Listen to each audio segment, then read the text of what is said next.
Presentation of dialogue on Idaho Public Television is made possible through the generous support of the Laura Moore Cunningham Foundation, committed to fulfilling the Moore family's legacy of building the great state of Idaho.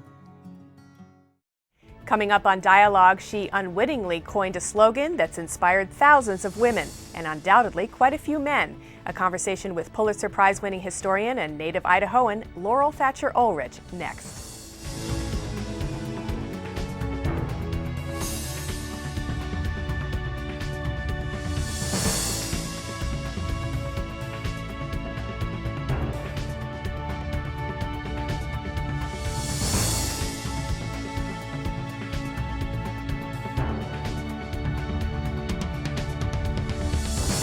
Hello and welcome to Dialogue. A welcome as well to those of you listening on public radio and the World Wide Web. Have you seen this bumper sticker? It reads, "Well-behaved women rarely make history." It's a phrase that just doesn't adorn cars, but can be also seen on t-shirts, buttons, and even coffee mugs. Now, my guest today, Laurel Thatcher Ulrich, was the author of that sentence more than 30 years ago. In 1976, she was writing a scholarly paper about how ordinary women in pre-revolutionary America were rarely honored. It was no surprise, she wrote, because, quote, "well-behaved women seldom make history." In 1995, another author quoted the phrase, changing it slightly from seldom to rarely, and a year later, 20 years after Ulrich originally put a pen to her thought, a young lady contacted her asking if she could print the sentence on a t-shirt. Ulrich said yes, and the rest, as we say, is history. Thousands of people now claim the aphorism as their personal motto, and Ulrich, ever the true historian, has written a book called Well-Behaved Women Seldom Make History, which examines not only the varied responses to the slogan, but also looks at what it takes for women to make history. Now, this is by no means Miss Ulrich's first book. She's the author of several works, most notably A Midwife's Tale, which unravels the 27-year diary of a midwife in Maine around the time of the American Revolution. That book won a Pulitzer Prize in 1991 and was made into a docudrama aired on PBS. Miss Ulrich, a native of Sugar City, Idaho, holds the title of 300th Anniversary Professor at Harvard University, where she teaches early American history.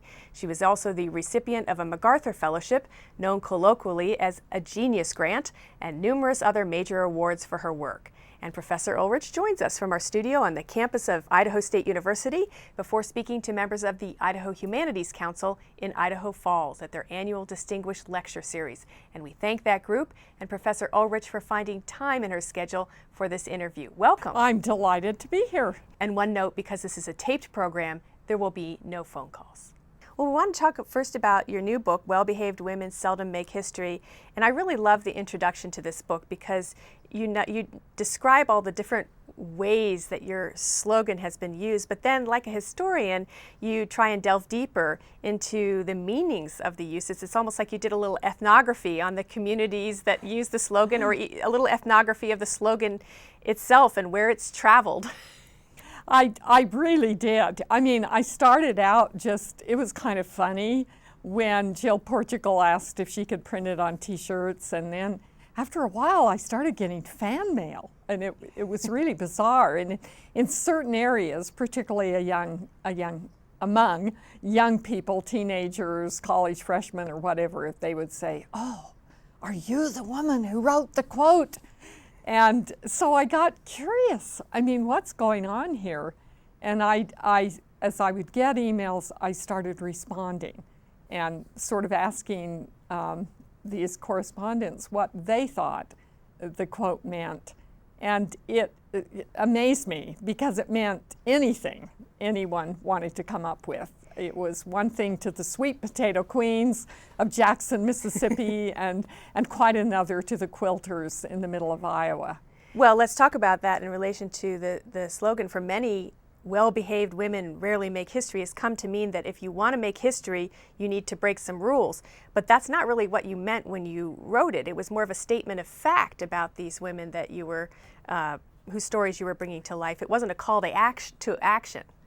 No, it really wasn't. In fact, it was sort of a reaction, I think, to the way history was being written in the early 70s, when I was in graduate school, I was working on early American history, and all anybody seemed to be interested in were the witch hunts. Well, an important topic, to be sure, but I thought there might be something else worth learning about in that historical period. And so the article I wrote was an article on funeral sermons, of all things, of very pious women, and I was curious about how they were represented. And I suppose in the introduction to that article I was apologizing a bit maybe for my interest in these women. I sort of tossed off that sentence, well-behaved women seldom make history, which was about being quiet, being good. You didn't attract attention, but also I think it was a comment about historians and the sort of narrow interest of historians, the lack of ability and maybe imagination to look beyond what would be the equivalent of the headlines. Is there a way that the mantra has been used that you don't like? Oh, I didn't much like the group that printed a picture of me on a t-shirt with the slogan. And there are probably things that I would not choose or that would not represent me, but mainly I sort of think once you write those words, they're really not yours anymore, and people have the right to interpret them the way they want to interpret them. And I have to say as well that the way people have reacted to the statement has taught me a lot and has pushed me to think about my own experience perhaps a little differently and to become curious and interested in some of the things that they care about as well. What do you mean it taught you something, the reaction? Well, as I thought about it, it seemed to me that I probably wasn't a totally well-behaved woman when I was writing this, and not self-consciously, I don't think, but it was certainly there. Here I was, a housewife, a mother, continuing education student, and non-traditional student in a graduate program. Anybody to look at me and say, boring housewife, whatever. I was doing something different and something new, as many in my generation were. That is responding to the women's movement by really changing the trajectory of our lives and seizing the opportunity to make a contribution to the world in some way that we hadn't considered before. And to do that, maybe you had to break a few rules. What was it like to receive the Pulitzer? I know you received a phone call. Yes, my memory is that my editor at Knopf phoned me in the middle of office hours. I was teaching at the University of New Hampshire, and I just heard this voice I didn't immediately recognize her sort of screaming into my ear, "Pulitzer!" And I said, "Who is this?" And she said, it's Jane, and it's true, and we don't know which category yet. So that's how I found out. You've said that you've made a commitment in your life to help recover the lives of otherwise obscure women. When you won the award, did you kind of feel like you were accepting it on Martha's behalf and on behalf of other women whose history is yet unwritten? I did. I very much did. And one of the lovely things is so many of my readers did as well. I won't go into detail, but I had some really wonderful reactions from people who felt they felt great for me, but they also felt great for themselves, which is sort of a wonderful thing to have happen. Professor Ulrich, I wanted to know how did or does being LDS, how did it influence your choice of career as a historian? I know that you have a family background that's very rich and provoked a lot of interest in your own history. Well, I didn't know this at the time. I feel like I, in some ways, stumbled onto history as a career. I studied English as an undergraduate and even have a master's degree in English. When I went to the University of New Hampshire, I started taking history courses and was kind of captured. But as I look back on it, I think it had a lot to do with growing up in Idaho, actually, in a world where the pioneer era was still very close. And I heard stories from my mother and my father, and particularly from my grandpa Thatcher, who had lived in the town of Thatcher, Idaho, where my father was born. Stories about the olden days, harem-scarum stories. I mean, stories about running away from the U.S. Marshal when he was trying to arrest him for voting because he was a Mormon, and Mormons for a particular period of time were not allowed to vote. Stories about being out with the sheep and there being coyotes. These were male stories primarily, but then I heard other stories from my grandmother, stories about giving birth in this,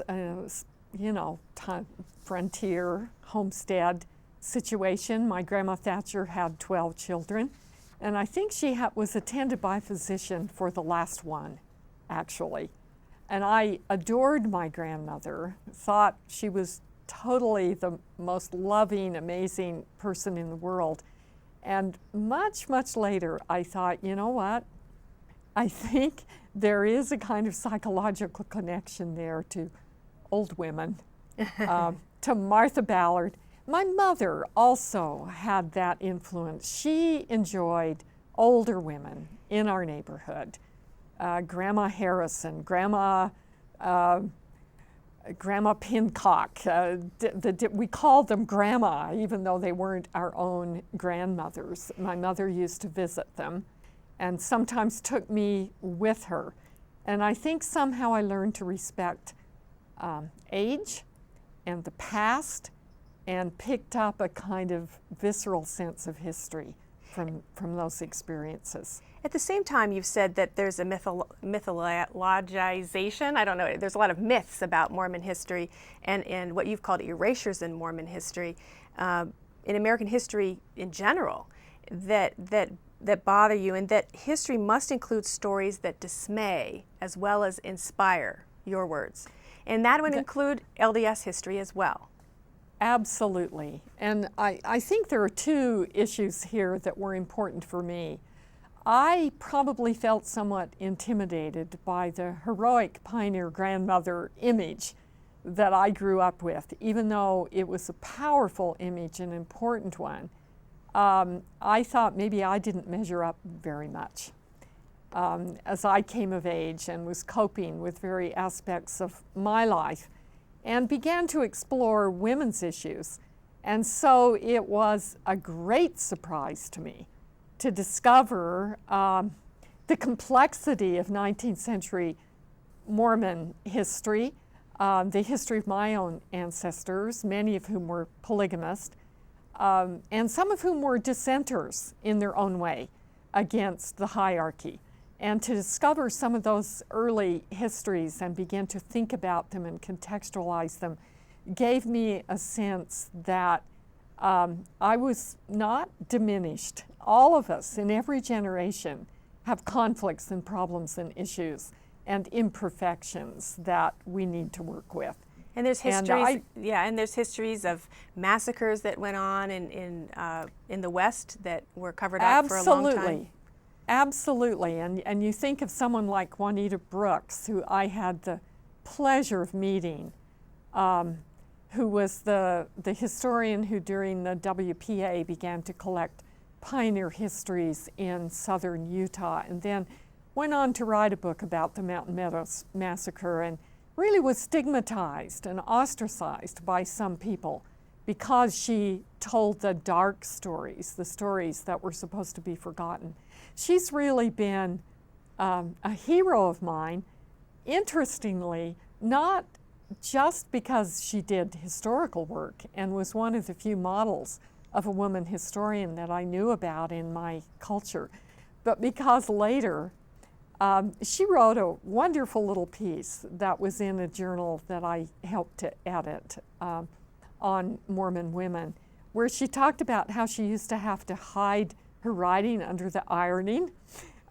When somebody came to the door, she was working on her book, she'd quickly cover it up with the clothes that she was supposed to be ironing. She kept the ironing board up as a kind of camouflage. And it was such a charming and funny story about this, well-behaved women seldom make history. She had to feel conventional, appear conventional in her little town, and yet she was doing this remarkably important, really land-breaking act of courage. You have been in that period.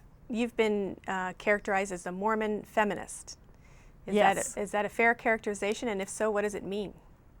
Well, I think a Mormon feminist is a person who adheres to the central tenets of the Latter-day Saint faith. I'm an active member of the LDS Church, a very committed member. But there have been lots of Mormon feminists. We just didn't know about them as young women growing up. Some of the first women in the United States to vote were Latter-day Saint women, and there's no question from their publications but what they were sharing in the values of the women's rights leaders of their generation, just as many of us share in those values today. We see some problems in our own faith. I see problems in academic institutions, in our government, in the media. None of these things are perfect.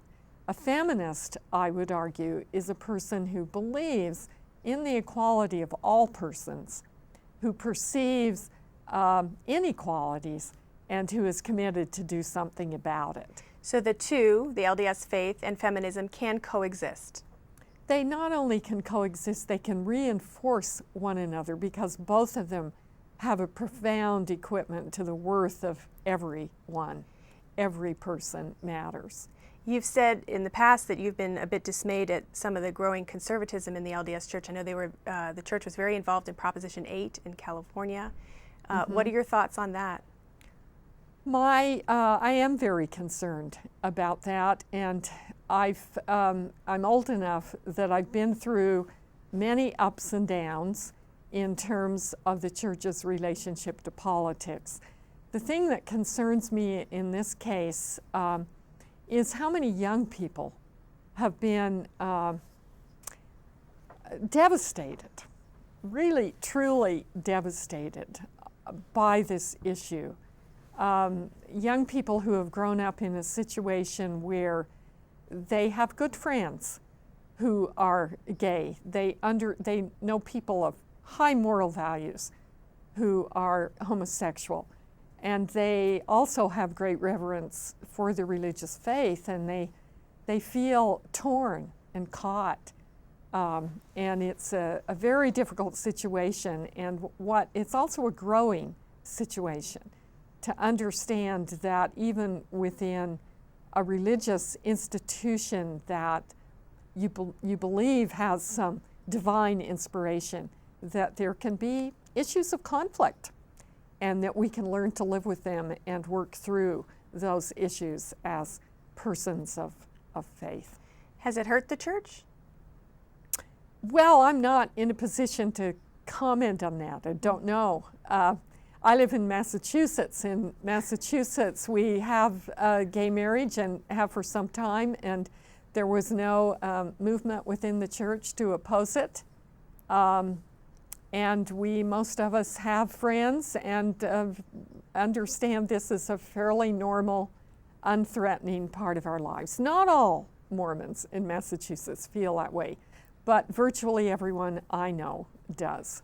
Is there anything contradictory about being a person of deep faith, where you have to not necessarily take things on fact, but on faith, and then being a historian, where you're looking at cold, hard facts?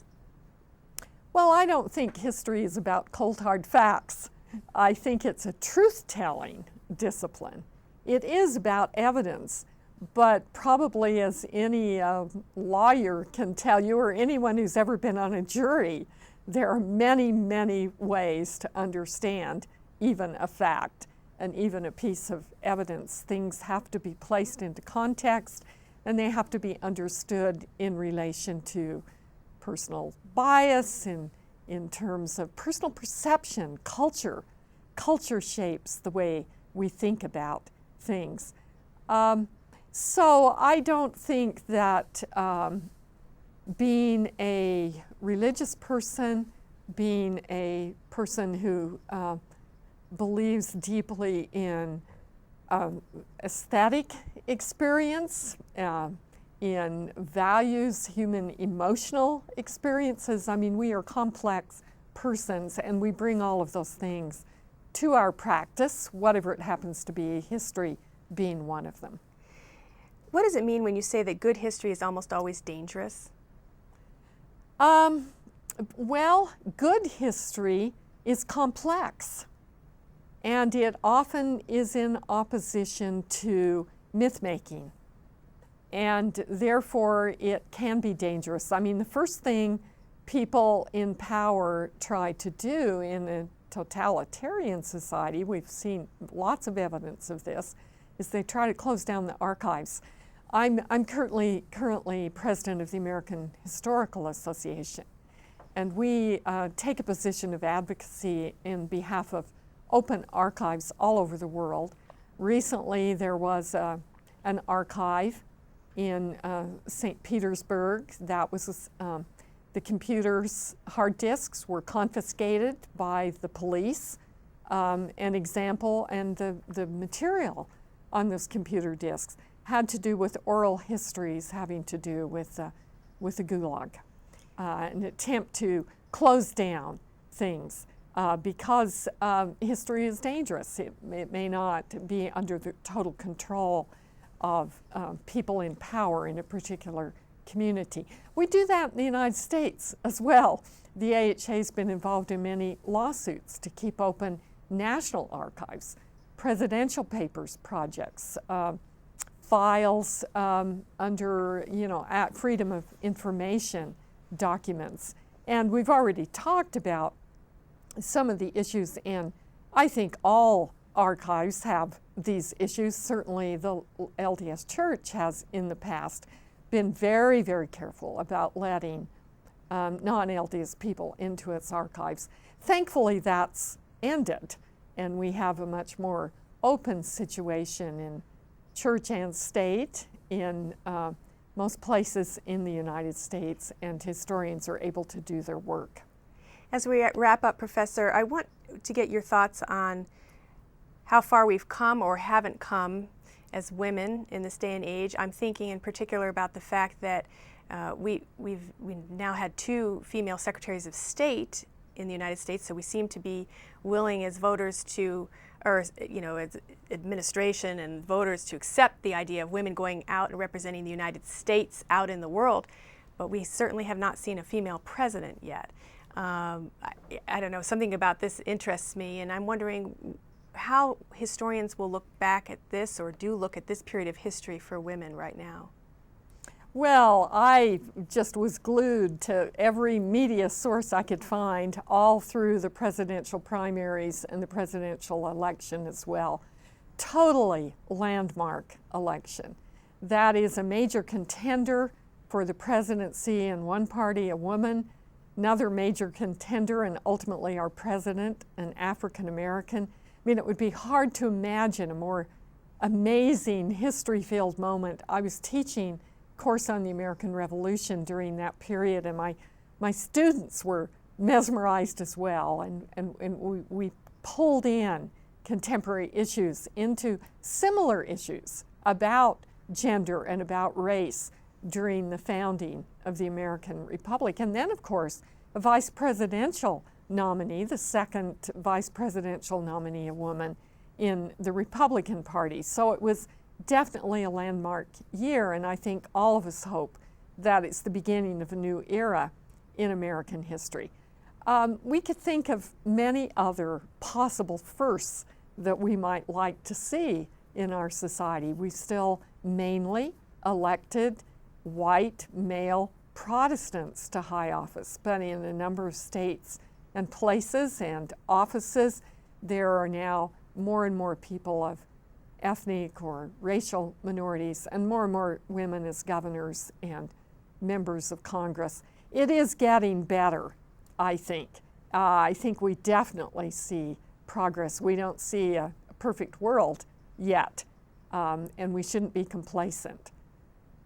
Well, thank you very much, Professor Laurel Thatcher Ulrich. I must admit to being a bit jealous of your students.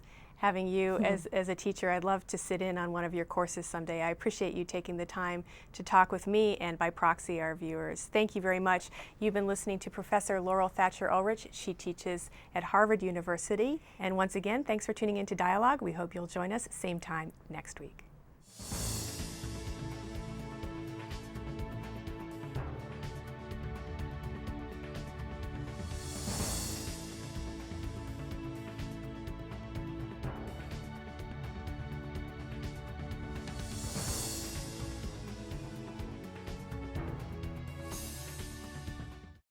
Presentation of Dialogue on Idaho Public Television is made possible through the generous support of the Laura Moore Cunningham Foundation, committed to fulfilling the Moore family's legacy of building the great state of Idaho.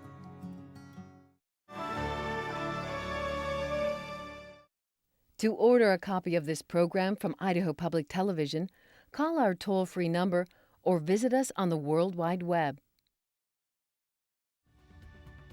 For more information on Laurel Thatcher Ulrich or to stream this and other Dialogue episodes online, go to our website at idahoptv.org.